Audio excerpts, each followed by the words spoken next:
Ngayon po ay nakabitin pa rin kung sino ang magiging pinuno o chairperson ng makapangyarihang Senate Blue Ribbon Committee.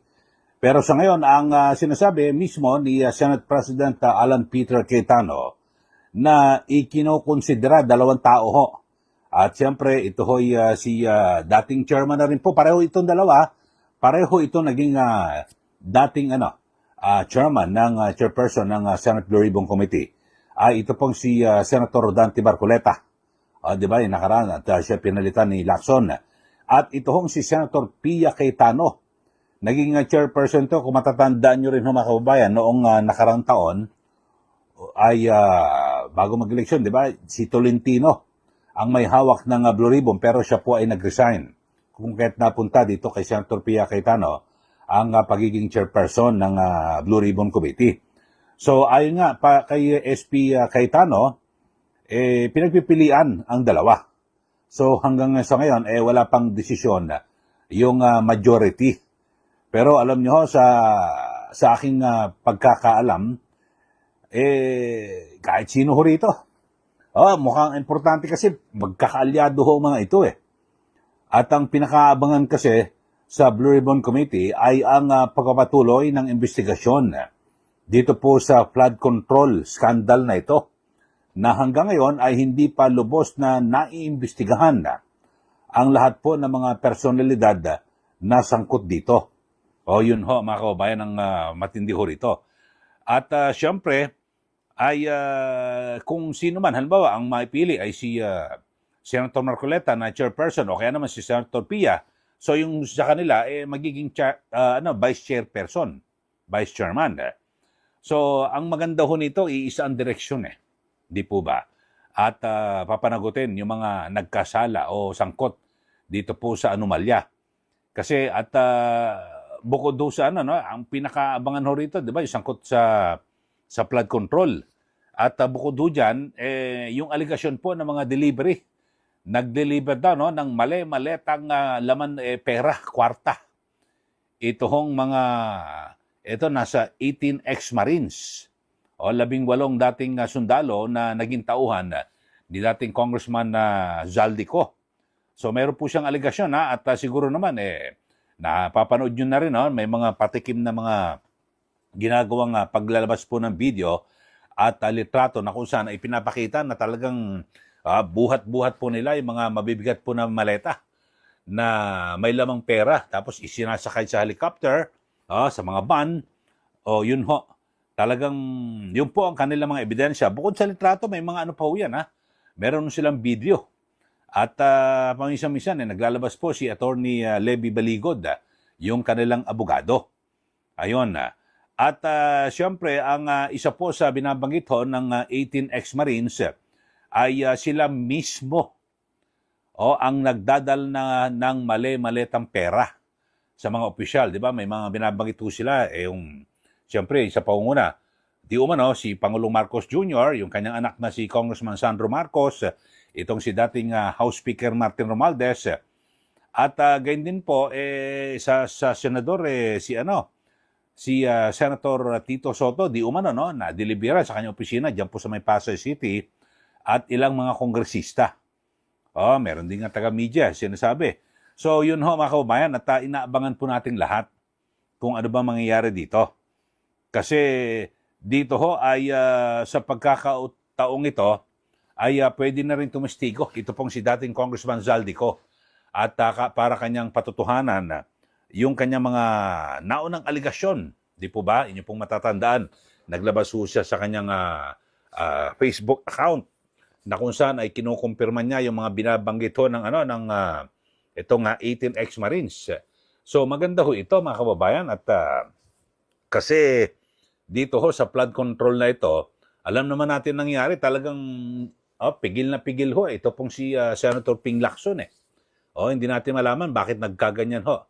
Kaya lang may nabunyag ho, di ba, si Senator Marcoleta na talagang sabihin natin kinokontrol ni Lacson nang siya ay chairman ng Blue Ribbon Committee dahil sa lumilitaw ho mga kababayan na sangkot at isa siya sa di umano ay nakinabang dito po sa flood control. Bakit ho?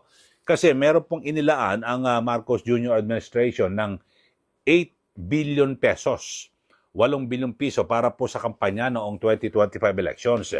Alam naman natin na ito pong siya na Senator Soto at Senator Lacson ay miyembro po ng yung Bagong Pilipinas, yung mga kandidato noong nakarang eleksyon. At kasi sabi ho ni Senator Marcoleta, nakita niya ho yung ebidensya at yung palitan sila ng text ng Pangulo at ni si Yusek Adrian Bersamin. At nakalagay ron, may accounting, yung computation po ng kung magkano yung nagastos, kung sino-sino mga nabigyan, dyan sa 8 billion, so ganun. May computation ho, mga kababayan, so walang kawala. At yan ho mismo ay nakita ni Senator Marcoleta, di ba, sa ating mga nakaraang vlog, na-discuss natin yan. At ang nakita ho niyan ni Senator Marcoleta sa pamamagitan naman ni Congressman Leandro Lebiste. Yun ho. So, yun ho, talagang walang kawala ho rito.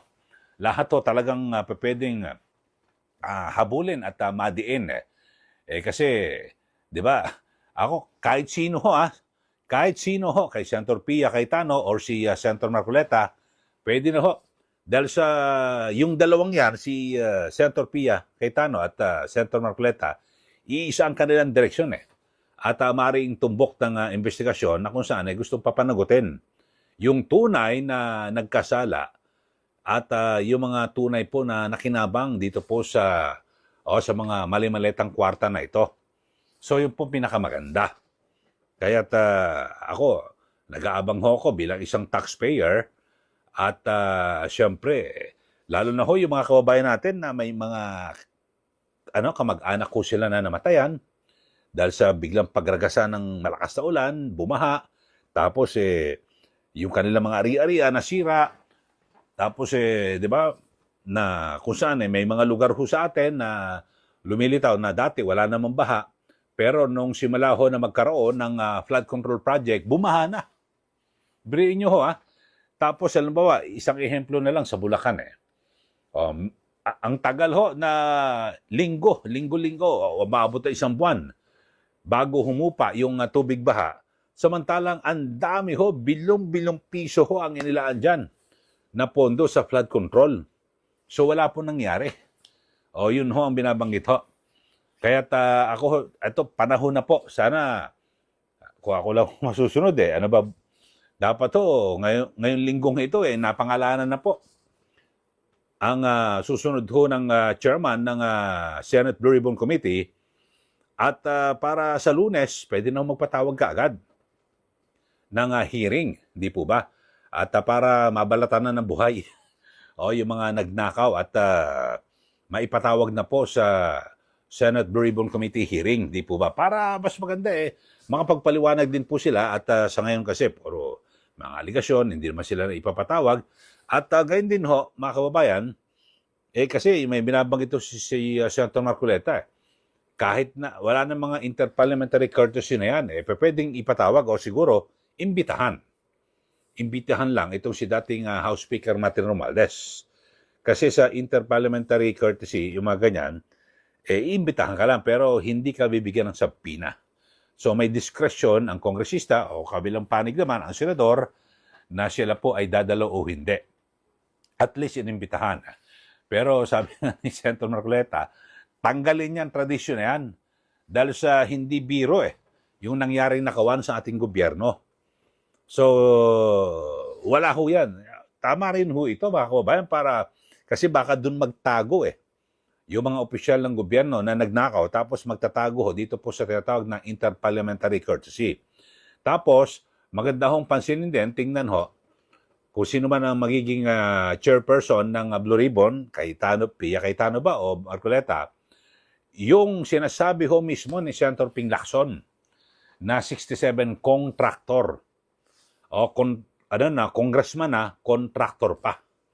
Yun ho, mas maganda talagang mabusisi ng gusto, may check at malaman ho natin kung paano ho at kung sino ho yung mga dapat managot diyan po dito po sa anomalyang ito, flood control anomaly. Sa ngayon, mga kababayan, ay wala na ho tayong narinig, Yung ICI na nilikha ng Pangulo, Di ba? Natapos na ho sila. Ano nangyari? Sa report ng ICI, ang laki ho, nag-aksyelan tayo ng mga 40 milyones. O, di ba? Yung budget ho nila. Wala naman nangyari. Muna saan ang report? Oh, nakakatawa talaga, mga kababayan. Talagang parang itinago, di ba? Yung ICI, wala. Tapos, sa ombudsman ngayon, nag-aabang pa ho tayo kung talagang magkakaroon ho ba talaga, no, ng mga pagsampa ng kaso. Meron ho sinampahan ng kaso ngayon, itinuloy na. Laban po kay Senator Jinggoy Estrada, na ang timing ho, pagkatapos ho na magpalit ng liderato dyan po sa Senado, may mga report na may mga tinatakot, ginigipit, may inoopera ng pera, pag hindi nagbigay o pag hindi tumanggap, yun ho, mga kababayan, yun, pag may kaso ka, tutuluyan ka. O yun ho. So yan po masaklab.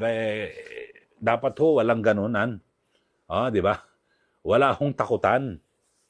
At wala hong bigayan o suhulan. Di po ba?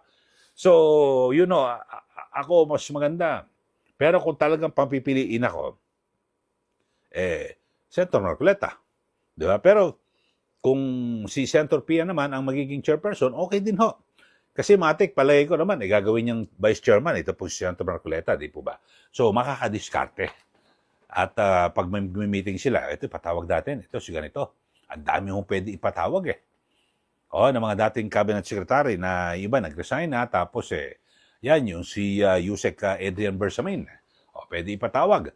At gayon din, sabi nga ho, itong si Congressman Lian Lebiste, pwede rin daw po ipatawag at handang humarap para patunayan yung binigay ho na sa kanya ni Yusek Bersamin na ebidensya na nagdidetali po kung paano ginastos yung pera na 8 billion para sa nakarang kampanya sa eleksyon at nandun din kung saan nakuha yung pera. Billion ho ito, mga kababayan. Ibang-iba na ho, no? Talagang nag-level up. Mga astig, talagang noon ho, tagal ko na rin sa media. Noon ho, mga kababayan, kaya nga yung plunder case na ho yan, yung threshold, 50 million lang ho, pasokan Bakit ho? Kasi kadalasan ho sa mga nakaraan, mga kababayan, nasa 50 to 100 million lang naman ang ninanakaw. Ngayon ho, billion na ho, mga kababayan. Grabe ho, di ba? Talagang, pag sinuma mo, umaabot ng trilyon. Dito lang sa flood control, trilyong piso ang inaabot ho. Talagang grabe ho yung nakawan dito po sa ating gobyerno. Dapat ho, masupil ho ito. So maganda ho ito At sana, magtuloy-tuloy yung investigasyon ng Senate Blue Ribbon Committee kasi medyo mahati po yung kanilang oras dahil sa nagkonbina po ang Senado bilang impeachment court. Bagamat siyempre, binigyan ho ng 15 days na palugit at pinasasagot. Ito pong si VP Sara Duterte. Tapos kapag sumagot ho yan, ay bibigyan naman ng 5 days yung prosecution para sumagot. So, at least ibig sabihin umuusad na po yung proseso ng impeachment, di po ba? Kasi nakapanumpa na si Senate President Alan Peter Cayetano, pati yung kanyang mga kapwa-senador, bilang senator judges, lahat po sila, no? Talagang, at least nandiyan, wala namang masasabi. Yung mga yung mga pumipintas at nagbibigay po ng agam-agam. Dito po kasi ngayon, may mga nagsasabi na ako dapat baka pwedeng imbitahan ng Chief Justice. Nasa batas, sa ligang batas natin Kapag hindi naman presidente ang nililitis sa impeachment, hindi kailangan ng Supreme Court Chief Justice. Pero yung iba, talagang alam nyo, pilit ho nila lasong si Father Ranilio Aquino. Dating din daw ho yan, San Beda. Parang gusto niya ay hikayatin yung Chief Justice ng Supreme Court na tumulong at mag-preside diyan po sa impeachment trial laban po kay VP Sara. Wala nga ho sa batas Tsaka alam niyo ho, yung Chief Justice, ang dami ho nilang trabaho.